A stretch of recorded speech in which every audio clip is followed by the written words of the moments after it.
pero tampoco la Ley General de Salud, porque la Ley General de Salud es la ley marco, donde tiene que haber toda una transformación del Ministerio de Salud para que la seguridad social pueda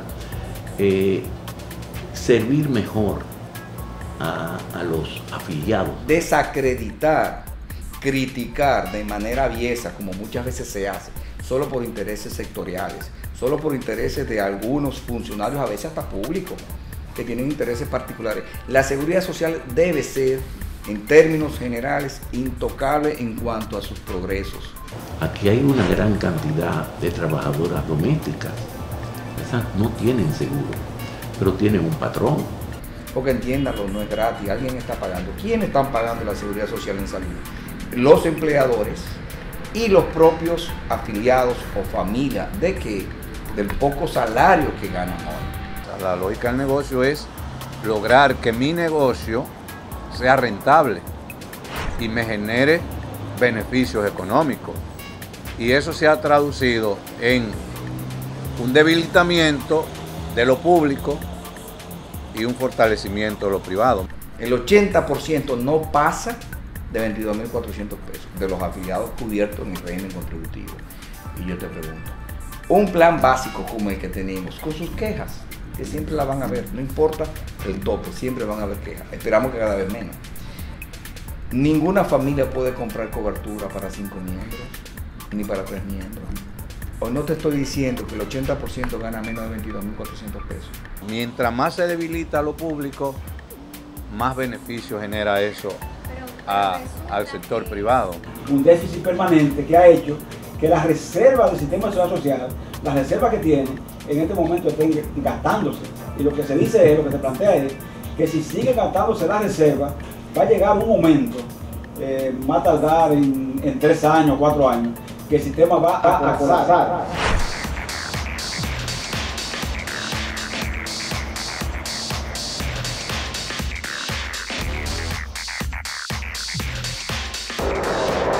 Licenciado Caamaño, hay tantas quejas o falta de desconocimiento sobre la seguridad social en el tema de salud que uno no sabe muchas veces qué decirle a la gente. Lo que hay que hacer siempre comprensivo con ellos y explicarle con mucha tranquilidad y reconocerle el derecho que tiene para quejarse. Ahora bien, tú no puedes al ciudadano común decirle que usted tiene una responsabilidad también, usted tiene que procurar la información. Entonces, hay una dirección de información de defensa del afiliado inclusive, que tiene unos roles bien específicos en las normas y en la ley. Hablemos de las ARS, esa supervisión a las prestadoras de servicios. ¿Todo el mundo tiene una queja? Todo el mundo tiene una opinión, no solamente una queja. Hay opiniones muy buenas y mucha satisfacción. Tú puedes revisar las encuestas que se hacen y los monitoreos que se hacen permanentemente. La gente está satisfecho cuando va a un médico y tiene su cobertura. El problema es que cuando tú no tienes todo lo que quizás esperabas, porque tus expectativas de familia o individuales no fueron alcanzadas, es una queja. Estamos tratando de la salud, de la vida de la gente. O sea, es un tema extremadamente sensible. Dentro de las quejas, por ejemplo, hace unos días el periódico Hoy publicó esto. Ortopedas dicen, ARS cambian indicaciones de los implantes. A eso yo debo responderte. Las sociedades de especialistas permanentemente quieren algo nuevo, un procedimiento, quieren un nuevo medicamento y no asumen, ni es parte de su interés, saber si los recursos están disponibles para incluirlo en el paquete de servicios. Las ARS no son las que aprueban el paquete que administran. ¿Entiendes? El Consejo Nacional de la Seguridad Social es quien, el ente rector de política del sistema, no del sector salud, del sistema de seguridad social, incluyendo en salud, quien decide qué paquete de beneficios o qué plan básico se va a financiar. Una de las funciones de la CISARIL es proteger el interés de los afiliados. ¿Cómo usted cumple con eso? Esa es la mejor forma de hacerlo, que los recursos realmente vayan donde tienen que ir, al gasto en salud. Mira, ya tenemos 1.32 veces más gasto en salud que lo que todo el Estado aporta a través de las demás entidades. La seguridad social ya tiene, reitero, 1.32 veces mayor aporte al gasto en salud que todo el Estado. ¿Qué quiere decir eso? Que eso se hace a través... Eso es a este año. Eso es cerrando el año 2013. Te estamos hablando... ¿De qué monto? Te estamos hablando de 33 mil millones de pesos, que va a subir a 40 mil millones este año. Te estoy hablando que ya tenemos el 58% prácticamente asegurado de la población con cobertura de salud. Eso no lo ha logrado todos los países. Y creciendo, permanentemente creciendo. O sea, incorporando más población. No es disminuyendo, no es en crisis como los países desarrollados, europeos por ejemplo. Que no tengamos exactamente lo que queremos, sí, pero cada vez tenemos más población cubierta. El cobro indebido por parte de las prestadoras. Mira, es muy difícil tú tener supervisión in situ en cada lugar, es muy difícil, no es imposible. Tú no tienes muchas veces, aunque tú quieras, un policía en cada cruce de tráfico, en unas 4 esquinas. Tú no lo tienes a todas las horas. Tú no lo tienes en los semáforos permanentemente porque es casi imposible. Entonces, ¿quiénes deben estar en cada lugar? Ojalá pudiéramos tener los presupuestos, el regulador, fiscalizador, que es la superintendencia, con el apoyo y brazo armado, como yo le llamo, de una dirección de información y defensa en afiliados, con estafetas en cada uno de los grandes proveedores de servicios de salud y un representante ahí, evitaría lo que tú y yo estamos hablando. Hablemos ahora de la queja de los inconvenientes en la cobertura del costo de los recién nacidos. Algunas veces exageran, junto con las clínicas también. Mira, las clínicas son un dolor de cabeza y son un problema y un mal necesario. Mal en buenos términos, me voy a decir. Oye, ¿cómo voy?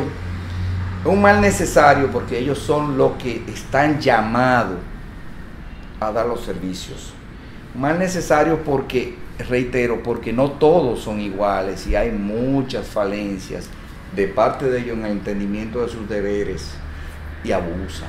¿Usted cree, licenciado, que ya el camino está hecho para la privatización de los servicios de salud? Todo lo contrario.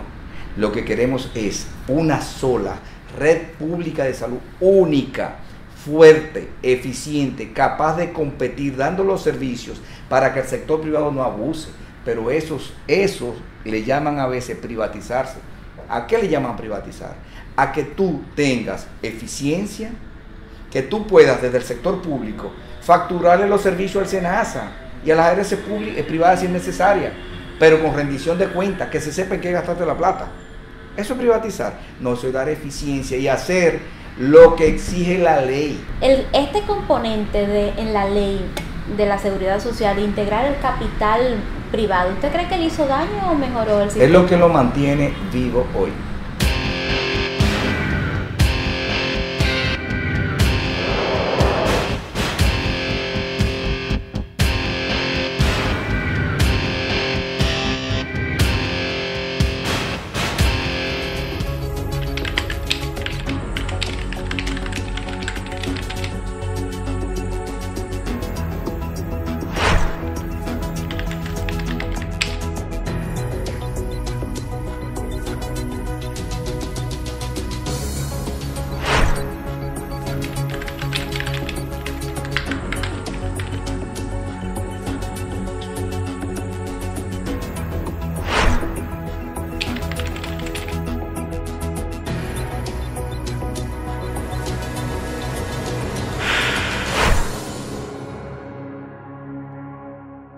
Yo soy único.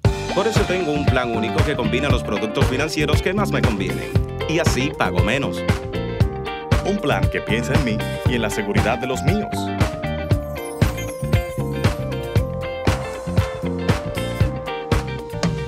Con una tarifa única mensual que se adapta a mi presupuesto.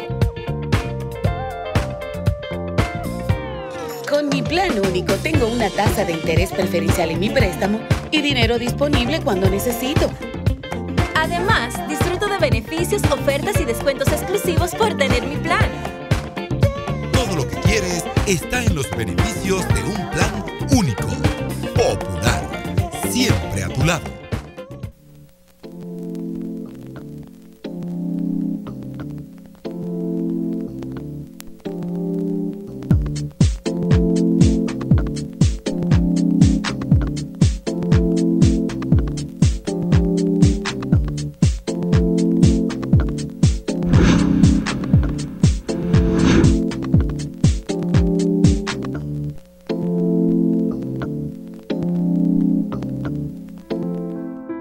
Y yo dije, yo voy a curarme, porque aquí está papá Dios conmigo. Si el cáncer es detectado, diagnosticado y tratado en su etapa inicial, aumentan por encima de un 90% las posibilidades de sobrevivencia. Se puede sobrevivir.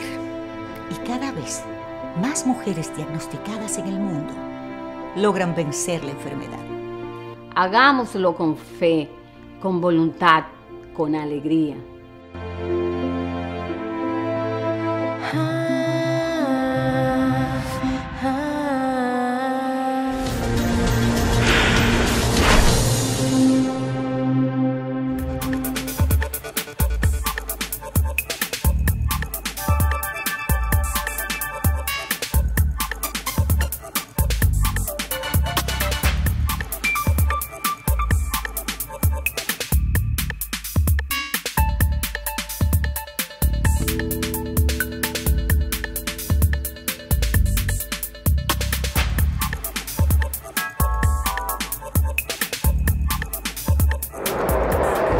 Iglesias, 11 años después de la seguridad social, usted está proponiendo una especie de comisión de veedores, un diálogo entre todos los sectores nacionales.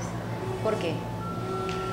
Mira, yo lo que he propuesto es un observatorio de salud y de seguridad social, y que este observatorio sea que no tenga sesgo ni de un lado ni del otro. Y cuando hablo de un lado y de otro, estoy hablando del gobierno ni de la oposición, en el sentido de que la Ley General de Salud y la Ley de Seguridad Social, que fue aprobada sustituyendo la primera, el Código Trujillo de Salud, y la segunda, por primera vez, la Seguridad Social en la República Dominicana, todavía a 11 años, como tú dices, no se ha puesto en funcionamiento los elementos que hacen la diferencia de lo que teníamos anteriormente o de lo que no teníamos en seguridad social. Hemos revisado los números que ahora mismo se tienen sobre el promedio de población trabajadora activa en el régimen contributivo. Por ejemplo, estamos hablando de que esas personas en la escala de ingresos tienen un promedio entre 5.000 y 20.000 pesos. Los de 5.000 tienen un porcentaje de afiliados de un 11% y los de 20.000 a un 78%. ¿Usted cree que esta es una de las dificultades que tiene la seguridad social, el hecho de que quienes cotizan ganan muy poco?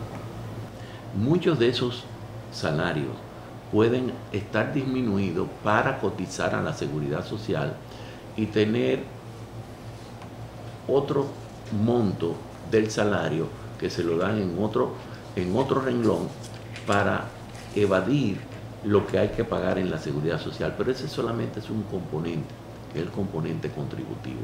Ahora, dentro de ese componente contributivo, yo estuve en el sur del país y le estuve preguntando a los médicos en el congreso que se realizó recientemente del Colegio Médico Dominicano, si todas esas fincas ganaderas del sur del país, los trabajadores de esa finca estaban afiliados a la seguridad social. Hablamos de componente contributivo. Pero usted se refiere a los trabajadores temporeros. No, trabajadores permanentes en esas fincas, y todavía la seguridad social no ha llegado ahí. Bueno, porque el empresario está evadiendo, el empresario dominicano evade. Pero el sistema de seguridad social tiene los organismos necesarios para comenzar a detectar a todas aquellas personas que pudieran pagarle la seguridad social a sus trabajadores. Doctor, todos los días en este país algún usuario, algún paciente recibe alguna negación de servicio, aún conteniendo su carnet que lo acredita como beneficiario de un seguro familiar de salud, un plan básico o quizás con un plan complementario. ¿Qué ocurre? Porque es que el gobierno ha dejado a un lado la sagrada misión de proporcionar salud a las personas, se lo ha dejado a la seguridad social. Exactamente, yo creo que ha habido una deficiencia en la supervisión porque precisamente no ha tomado el rol que le manda la Ley General de Salud, que es esa, la de mantener la supervisión de los servicios de salud y que la seguridad social se encargue del pago. Hemos conversado diversos aspectos relacionados con la seguridad social, pero en medio de todo este caos que tenemos en la seguridad, estamos viendo que alguien está pescando en río revuelto. Es decir, la seguridad social está dejando mucho dinero a algunos sectores. Es que ya se está viendo el tema de la salud como un negocio. Desgraciadamente sí.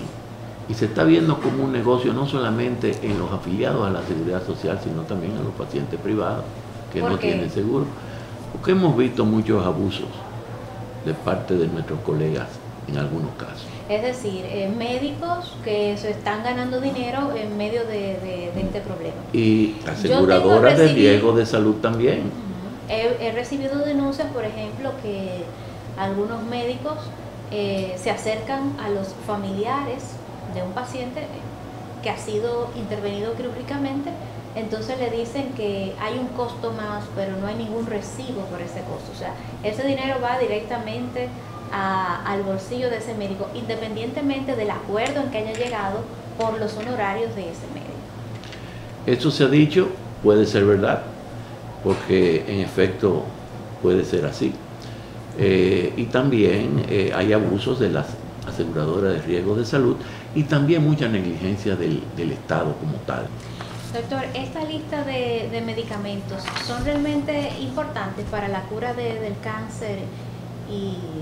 Evidentemente que sí, que son importantes.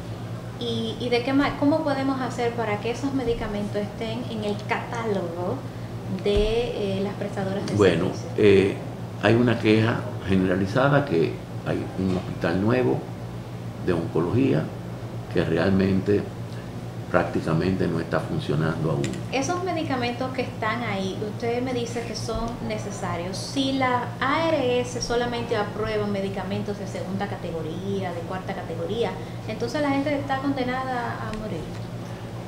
Teóricamente sí, desgraciadamente. Hay que ver si los de segunda categoría son tan efectivos como los de primera, porque la medicina es muy cambiante. Doctor, por eso es que vemos que muchos pacientes, por ejemplo, de cáncer, tienen que estar saliendo en los medios de comunicación para pedir algún tipo de ayuda por lo costoso que están y entonces no están dentro de los 3,000 pesos al año. A mí me apena mucho de muchas personas que me han oído mencionar y se acercan a mí para que le ayude por un tratamiento de quimioterapia. Y me dice, yo me tenía que dar esta quimioterapia hace 6 meses y todavía no he reunido el dinero de la primera.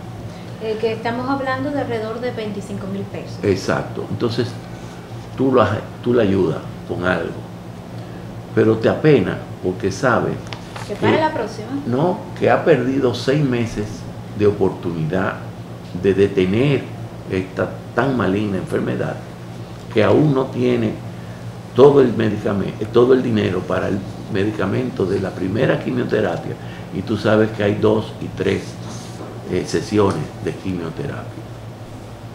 Por lo tanto, es un problema grave que estamos viendo a diario. Y por más tiempo que uno se pase en un hospital de pobres como uno se lo pasa aquí, uno tiene sensibilidad humana y le apena estas cosas.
vive mi mamá, vive mi padre y mi niña, y yo como hijo bueno le doy el sustento de aquí, de mi sudor. No todos los padres tienen la certeza de comprar un uniforme y muchos niños se quedan en la escuela porque no pueden comprar un uniforme. Ahora, con la confección de los uniformes escolares, miles de estudiantes saldrán beneficiados y más de 20,000 trabajadores de la industria textil tendrán trabajo todo el año, asegurando su futuro y el de su familia. Si tenemos empleo, hay menos delincuencia. Siempre uno trabaja con meta en la mente de tratar de superarse un poco para que la vida siga mejor. Estoy ganando más por el uniforme del gobierno. Eso me ayuda a pagar estudios y a cubrir los gastos de la casa. Es muy resistente, es una tela buena, tú la puedes lavar sin ningún problema, no tiene miedo de que se vaya a deteriorar. No se va a ir con un uniforme roto, ni el uniforme viejo, sino un uniforme adecuado para ir a la escuela. Los niños se sienten más agradables porque van bien vestidos a su escuela. Ya hemos ido avanzando un poco en la economía y eso. Tenemos un mejor salario ahora para tener una mejor vida. Eso nos favorece a todos y al país, porque hay más dinero.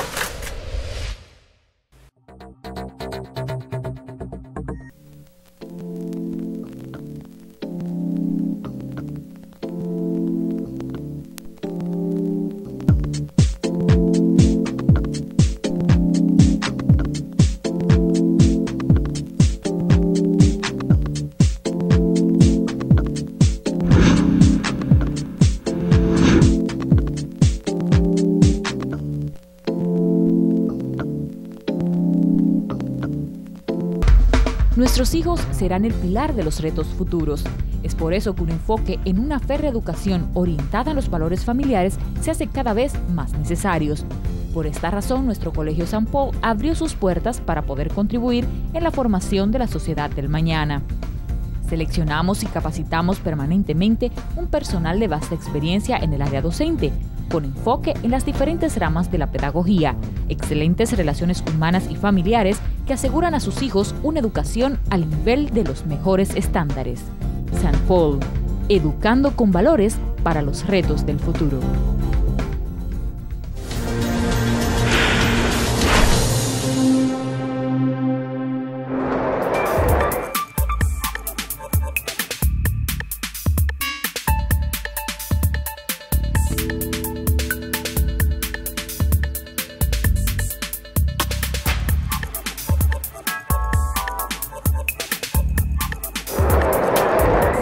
Tengo miles de quejas, sí, tengo miles de quejas de trabajadores, sobre todo los que son parte del régimen contributivo subsidiado, que se quejan con los servicios que ofrecen las ARS y los centros de salud. ¿Qué es lo que pasa con el seguro?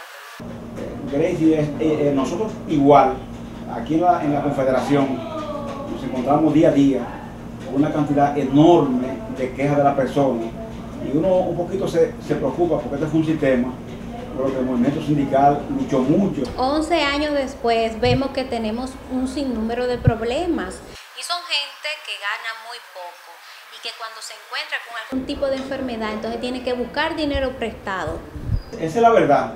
Nosotros inclusive, este sistema fue hecho sobre la base de que tanto la empresa como los trabajadores iban a disminuir supuestamente la doble cotización que antes había que hacer, porque antes las empresas tenían que tener el seguro social, pagarlo, y también que tenían que tener igual a médica. Se pretende con este sistema, se pretendió que las personas tuvieran sencillamente un sistema de salud que permitiera que las igualas médicas desaparecieran, que los seguros complementarios desaparecieran y que la persona con un solo pago iba a tener completo los servicios de salud. Sin embargo, en los hechos no ha sido así, porque cada vez que alguien necesite servicios de salud, aunque se pase la vida pagando, siempre tendrá que recurrir a su bolsillo para cubrir los gastos adicionales que no son cubiertos por el sistema de seguridad social. Don Pepe, pero ustedes tienen que organizar piquetes, concentraciones, marchas, porque los empresarios están evadiendo y hay elusión. Sí, es verdad. Aquí hay empresarios que evaden por completo, otros que pagan por salarios más bajos que lo que les corresponde, y otros que inclusive pagan una parte del año, otra parte la dejan sin pagar. Entonces eso hace que personas que van a buscar el servicio, por ejemplo, al sistema de seguridad social, como no están pagando o están pagando por un número que no es el que les corresponde, a la hora de la verdad, buscan los servicios, hay que darle los servicios, pero su pago, su rol de pago, no se compadece inclusive con el tipo de servicio que puede recibir. ¿Hay una visión comercial del sistema de salud? Bueno, podemos decir que sí, que la seguridad social en este momento prácticamente está en manos casi absoluta del tema del sector privado. Está todo el mundo como inventando algo. ¿Quiénes están cómodos? Están cómodos los empresarios que se dedican al tema del sistema de salud como visión comercial. Son los únicos que dicen que la ley no hay que modificarla. Son los únicos que no se quejan de la ley. Todo el mundo se queja de la ley, menos los empresarios que están manejando el sistema, porque ellos, para ellos está bien.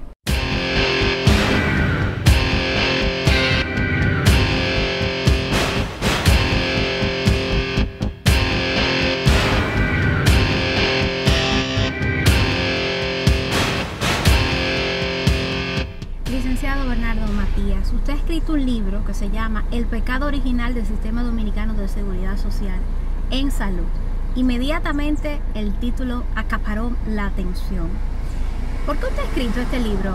La motivación principal es que en el sistema dominicano de seguridad social, en el tema de salud, y creo que es extensivo a pensiones también, hay una crisis incubada que es necesario que los principales actores responsables de tomar decisiones en este país, más la sociedad civil y todas aquellas fuerzas con conciencia ciudadana, entiendan que esas crisis incubadas, si no la abordamos, si no la enfrentamos, el sistema va a colapsar. Yo quiero que hablemos un poco más sobre este libro y sobre su experiencia sobre la seguridad social, porque usted es un experto. Yo he conversado con personas relacionadas con el Estado, con pacientes, con representantes del sector sindical, con los empresarios, y aparentemente coincide con lo que usted me está explicando de que estamos en crisis. ¿Le puedo invitar a un café para que hablemos sobre esto? Con mucho gusto. ¿No tiene problema? Un café no se le niega. Con lo del machismo, ¿no tiene problema que yo le invite a ese café? A mí me ha tocado que la mayoría de la gente que me han dirigido son mujeres. Ah, perfecto. Pues entonces vamos a tomarnos un café y hablar más cómodamente. Ok, gracias.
Nuestros hijos serán el pilar de los retos futuros.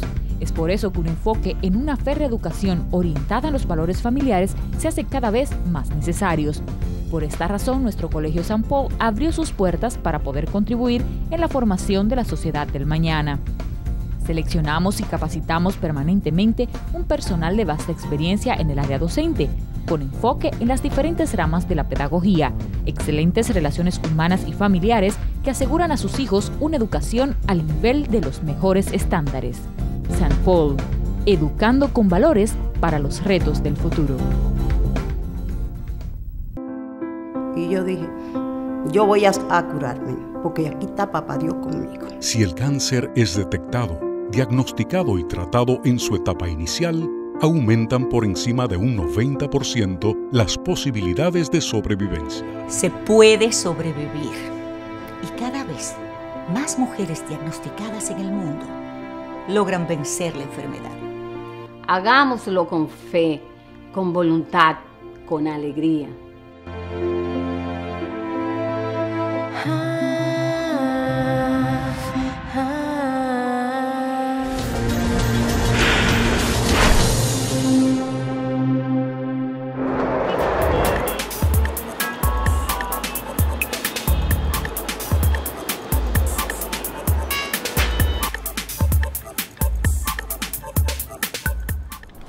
Usted sabe, Bernardo, que estuve revisando un artículo de la Constitución Dominicana que habla del derecho a la salud integral y establece los dominicanos tienen derecho a una salud integral que incluye el tratamiento a todas las enfermedades, el acceso a los medicamentos de calidad, asistencia médica y hospitalaria gratuita a quienes la requieran. Eso dice la Constitución Dominicana. Sin embargo, en la práctica uno tiene la percepción de que cada día más los servicios de salud en la República Dominicana van camino a privatizarse.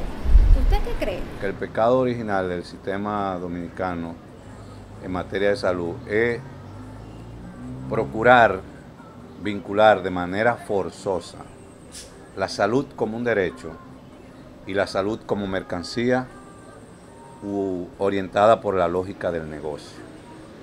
Son dos elementos que a primera vista parecerían contradictorios y no necesariamente son contradictorios. El problema de fondo es cuando tú tienes un modelo de salud y seguridad social como el nuestro, visto desde ese doble funcionamiento, con un Estado con poca capacidad reguladora. El Estado ha dejado esa función que establece la Constitución de que todo el mundo tiene que tener acceso a una salud de calidad, se lo ha dejado al sector que en este momento controla la seguridad social en el sector salud. Yo no diría lo ha dejado, sino que lo ha pactado.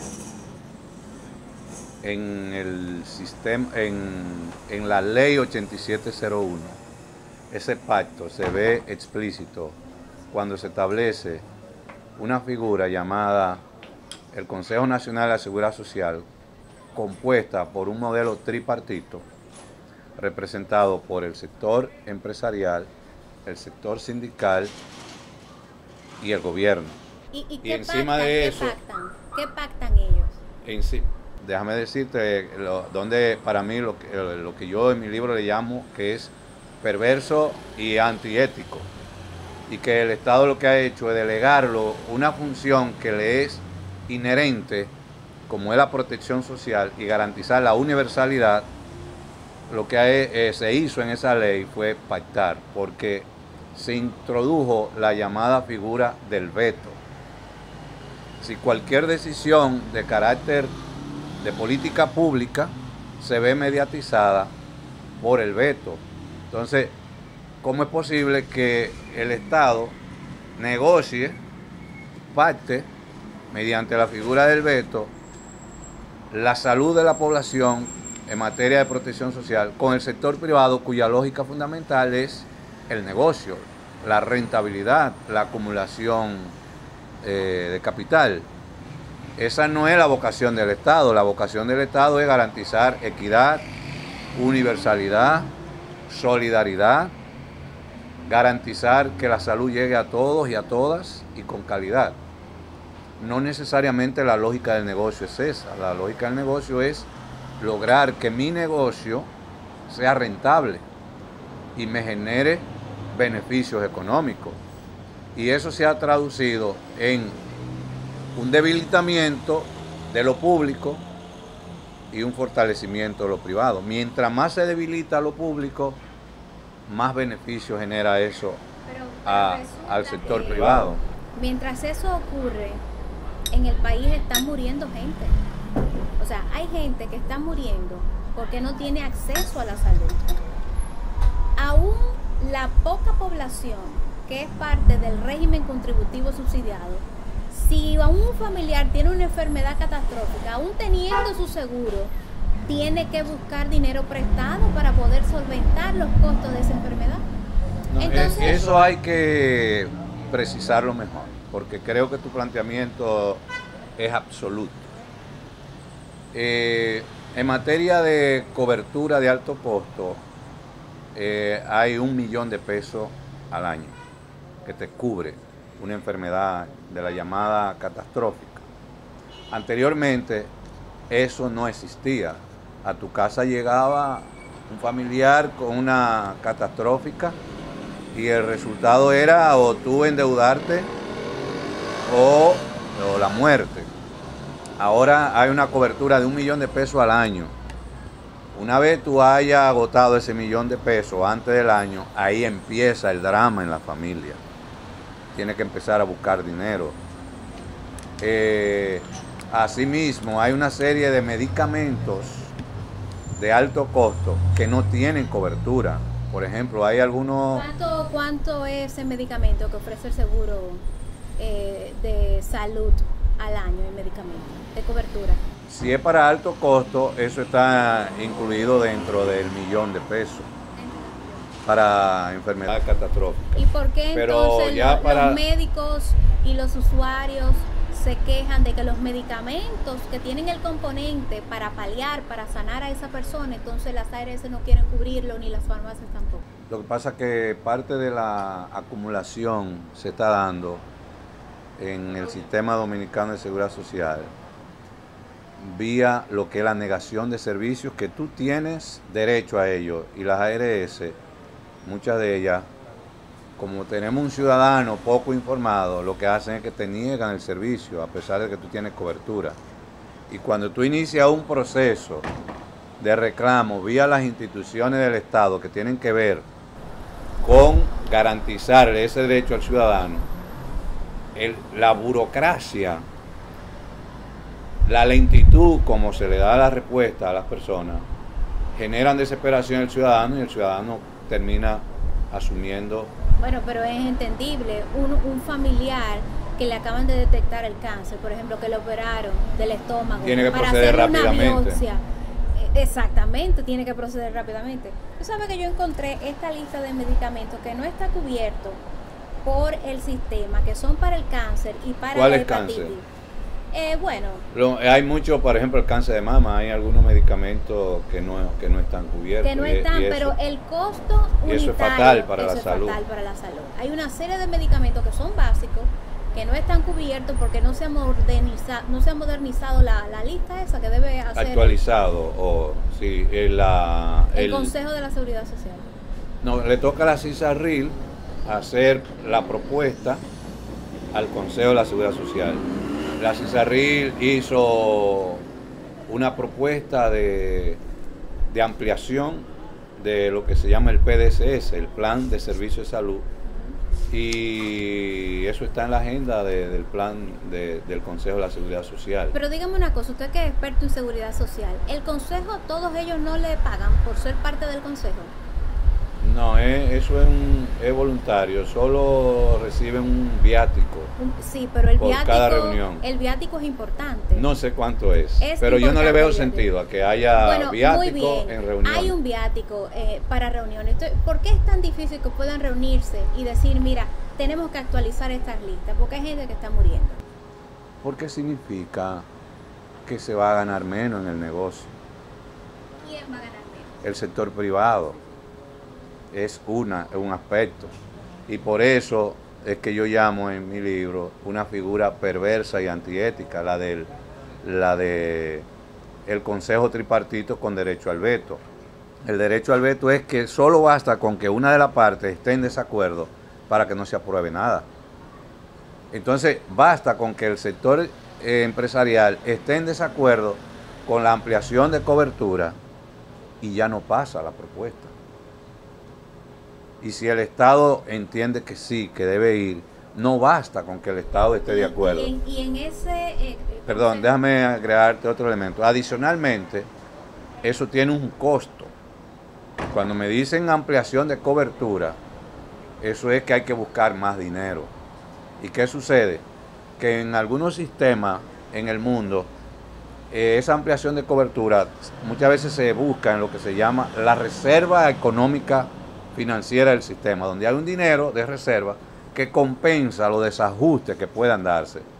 Pero el sistema dominicano agotó sus reservas y es un sistema que se encamina a una crisis financiera en los próximos años que si no tomamos las decisiones va a colapsar el sistema.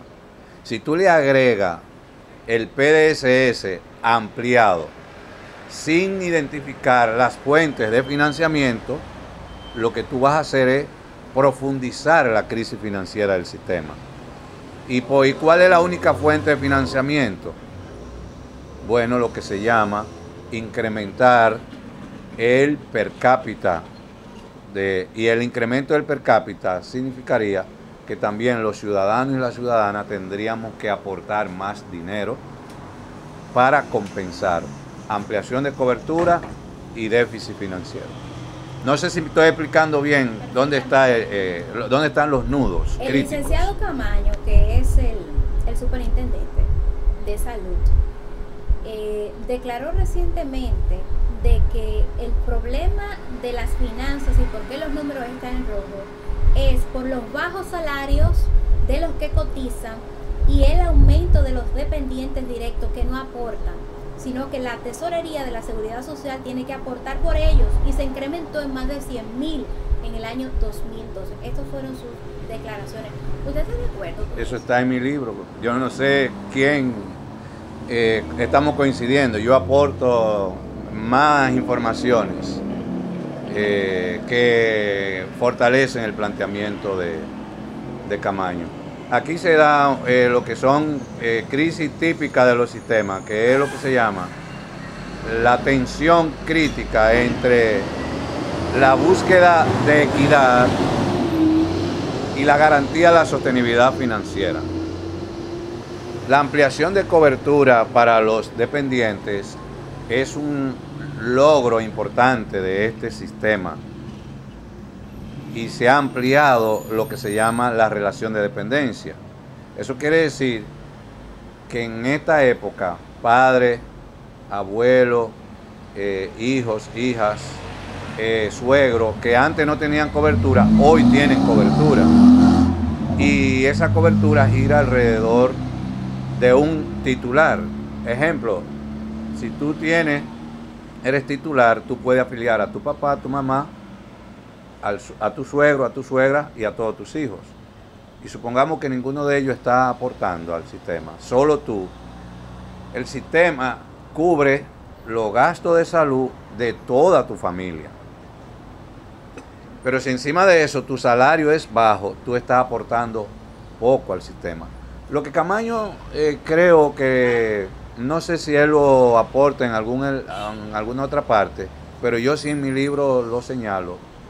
Creo que él debería agregar que muchas de las instituciones con altos salarios no están cotizando al sistema. Incluso instituciones que son las responsables de garantizar que las leyes funcionen en este país. Mira, oye, ¿quiénes no están en el sistema? Usted me está hablando de esos poderes del Estado, instituciones descentralizadas, que de una u otra manera tienen un privilegio irritante. Y no están cotizando. Su propio sistema de seguridad y de pensiones. Exactamente. Mira, no cotiza a la Seguridad Social. El Congreso. Ellos tienen su propio sistema de pensiones y su propio sistema de salud. La Junta Central Electoral. La Suprema Corte de Justicia. El Banco Central. No, el Banco Central no, porque el Banco Central tiene su propia ARS, lo que se llama ARS de autogestión, igual que el Banco de Reserva. Pero no cotizan. Sí, si tienen su ARS tienen que cotizar al sistema. Lo del Banco Central cotiza como ARS. Pero ¿y por qué el seguro del Banco Central es tan caro? O sea, es un seguro caro. ¿Cómo que es caro? No, ¿Tienen hasta seguro internacional? Lo que pasa es que ellos tienen un seguro base, que es el que nos toca a todos los que estamos en el régimen contributivo, y tienen seguro complementario. ¿Y por qué los empleados públicos no están en SENASA? Eso es parte de la lucha de la lógica del negocio. En mi libro yo planteo que si los empleados públicos entran todos a SENASA, 4 ARS van a dejar de percibir en el año alrededor de 2.000 millones de pesos de ingresos. ¿Quién es que decide a qué ARS va un ciudadano? La ley dice que todos los empleados públicos deben de ir a SENASA, dice la ley. Pero ¿qué sucedió? Que hubo unos recursos jurídicos, legales, de parte de las ARS privadas, llevaron el tema a tribunales, a Suprema Corte, ahora está en el Tribunal Constitucional, se utilizan todos los recursos legales de darle larga a esos procesos, y en este momento quien debería tomar la decisión es el Tribunal Constitucional, si los empleados públicos entran a SENASA. Ahora, de otro lado, cualquier empleado puede decidir a qué ARS quiere afiliarse.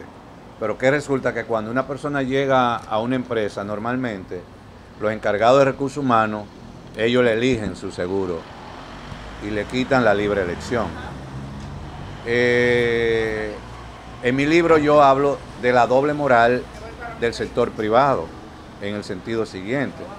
Hay una oposición a que los empleados públicos entren a SENASA.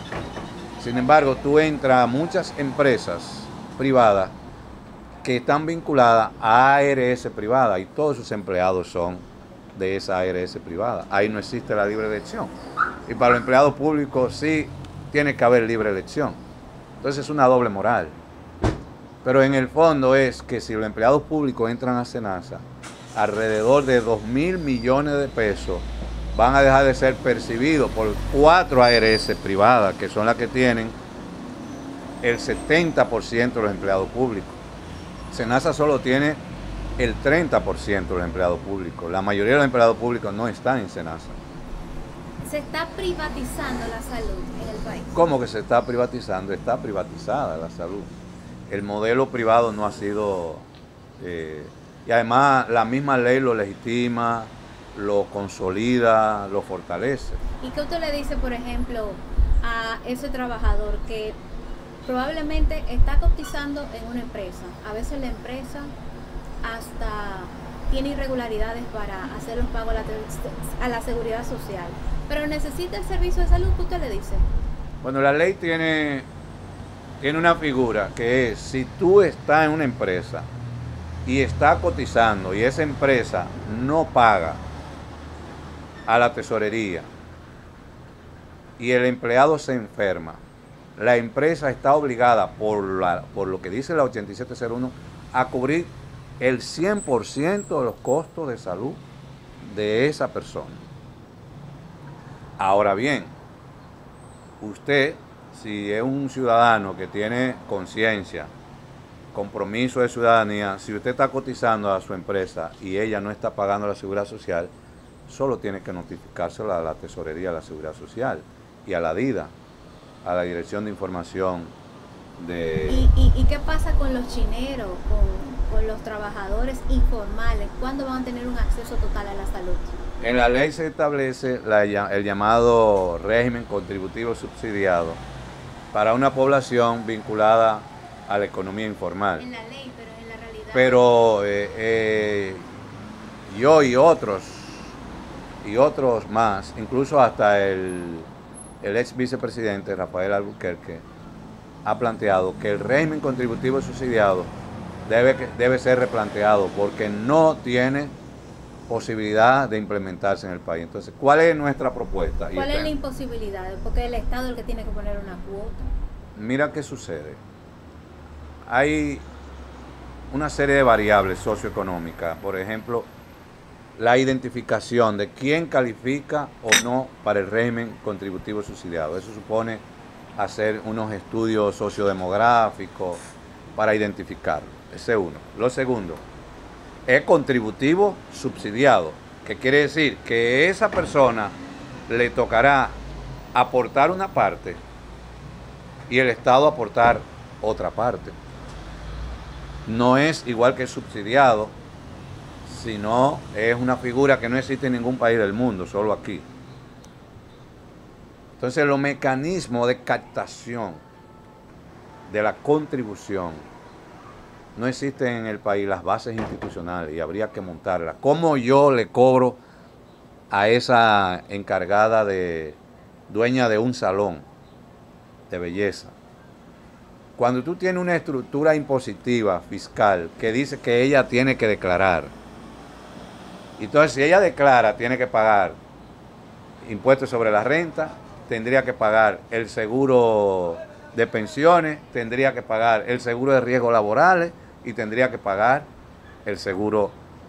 ¿Qué te da eso por donde quiera, ese salón? Que no va a poder. Quiebra. Que no va a poder. Entonces hay que cambiar la estructura fiscal del país. Sí, eso es más complicado.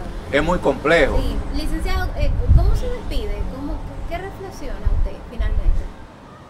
Yo, es el mismo llamado que hago en mi libro sobre el pecado original de la seguridad social a los principales actores. Esto incluye a la sociedad civil. No se trata de un alarmismo con espíritu profético, es un hecho real. El sistema de seguridad social de la República Dominicana se encamina a colapsar en los próximos años.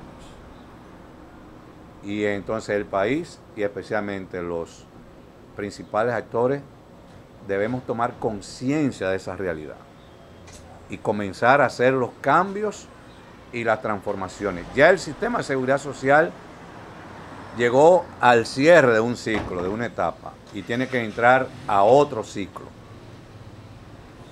Y entonces en mi libro yo planteo una serie de aspectos que no sé si por razones de tiempo se podría desglosar. Ya al final recomendaremos el Sí, libro. hay una serie de transformaciones que tienen que ponerse en marcha relacionado con el sistema de seguridad social y el sistema de salud.